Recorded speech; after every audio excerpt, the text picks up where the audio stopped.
ازيكم؟ عاملين ايه؟ يا رب تكونوا في احسن صحة واحسن حال. في الفيديو الصغير ده عايزين نحل مع بعض الفزورة اللي كنت قلت عليها من فترة، واللي هي بتقول اديني شوية فول يا حاج بيومي، وقلت انا اتكلمت فيها بكام لغة. هو الحقيقة الحل او اللي قرب للحل الصحيح كان اكاونت بتاع استاذ مجدي 7290، واللي قال ان انا اتكلمت بلغتين، واللي هي اللغة القبطية واللغة العربية، وده كلام سليم جدا. بس هو الغلطة الصغيرة اللي قال عليها هي اني قلت يا عم. انا ما قلتش يا عم، انا قلت يا حاج بيوم. تمام. طبعا ناس كتيرة هتستغرب وهتقول ان ازاي اللي انا بقوله ده قبطي مش عربي.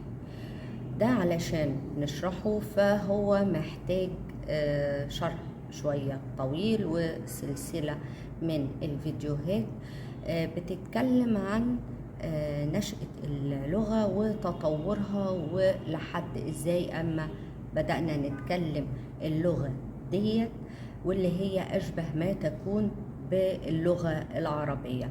والحقيقة أنا بفضل إن سلسلة الفيديوهات دي تبقى في الاشتراكات للي عايز من حضراتكم يعرف أكتر إزاي تم تطور اللغة ووصلت للغة اللي احنا بنتكلمها دلوقتي دي. نرجع بقى نشرح إزاي اديني شوية فول يا حاج بيومي دي كلها قبطي، ومفيش غير حرف واحد هو العربي فيها. اديني من فعل ادي في اللغة القبطية، وتصريفه اديني، اديهم، اديها، اديله. احنا ما عندناش الايه الجمع المؤنث او جمع المذكر كله، يعني احنا حتى بنقول اديهم شوية فول، شوية اللي هي لما نيجي نترجمها للغة العربية قليل من او بعض.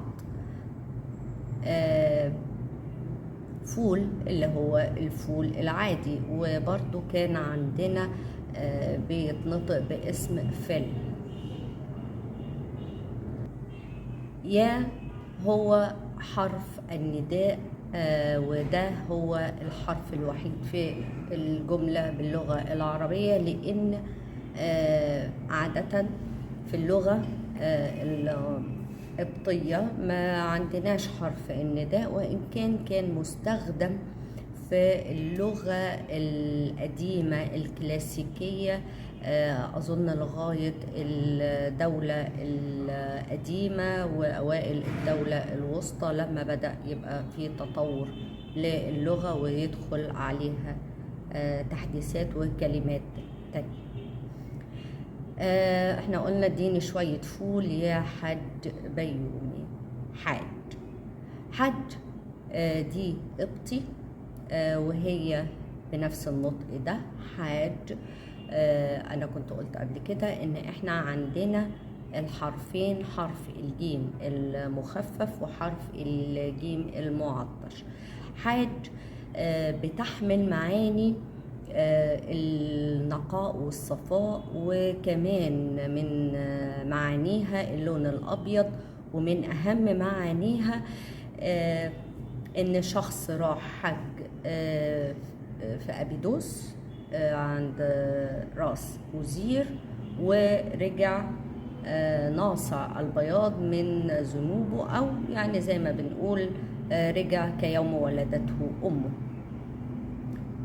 بيومي هو اسم عادة كان مستخدم، ولحد دلوقتي أظن أنه مستخدم، بس هو في الأصل قبطي.